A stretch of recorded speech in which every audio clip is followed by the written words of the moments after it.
বিশ্বকবি রবীন্দ্রনাথ ঠাকুরের চরণে শতকোটি প্রণাম জানিয়ে আজ কবিগুরুর প্রতি আমার শ্রদ্ধার্ঘ থাকবে দুই পাখি। অসীম স্বাধীনতা এবং নিয়মের টানাপোড়েনের উভয়েরই একটা নিজস্ব আবেদন ও একটা সীমাবদ্ধতা আছে। সীমার ও অসীমের মিলনের এই আকুতি ও ব্যর্থতার মধ্যে দিয়ে মানব মনের চিরন্তন অতৃপ্তি ও ভালোবাসার গভীরতা প্রকাশ পায়।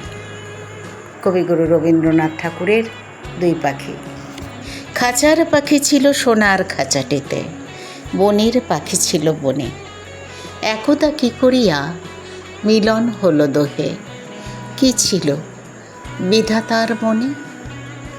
বনের পাখি বলে, খাঁচার পাখি ভাই, বনেতে যাই দোহে মেলে।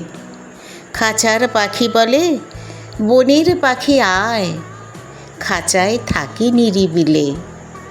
বনের পাখি বলে, না আমি শিকলে ধরা নাহি দিব।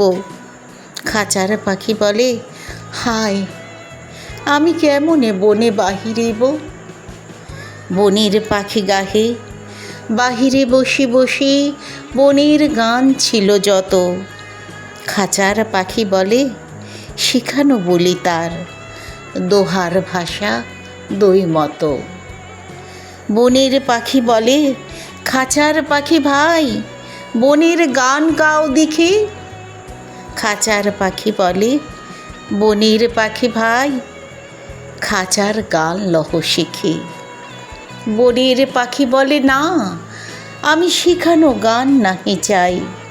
খাঁচার পাখি বলে, হায় আমি কেমনে বনগান গাই। বনের পাখি বলে, আকাশ ঘন নীল, কোথাও বাধা নাহি তার। খাঁচার পাখি বলে, খাঁচাটি পরিপাটি, কেমন ঢাকা চারিধার। বনের পাখি বলে, আপনা ছাড়ি দাও মেঘের মাঝে একেবারে। খাঁচার পাখি বলে, নিরালা সুখ কোণে বাঁধিয়া রাখো আপনারে। বনের পাখি বলে, না সেথা কোথায় উড়িবারে পাই। খাঁচার পাখি বলে, হায় মেঘে কোথায় বসিবার ঠাই। এমনই দুই পাখি দোহারে ভালোবাসে, তবু কাছে নাহি পায়।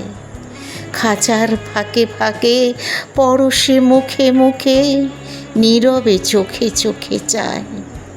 দুজনে কেহ কারে বুঝিতে নাহি পারে, বোঝাতে নারে আপনায়। দুজনে একা একা ঝাপটি মারে পাখা, কাতরে কহে কাছে আয়। বনের পাখি বলে, না কবে খাঁচায় রুধি দেবে দ্বার। খাঁচার পাখি বলে, হায় মোর শকতি নাহি উড়িবার।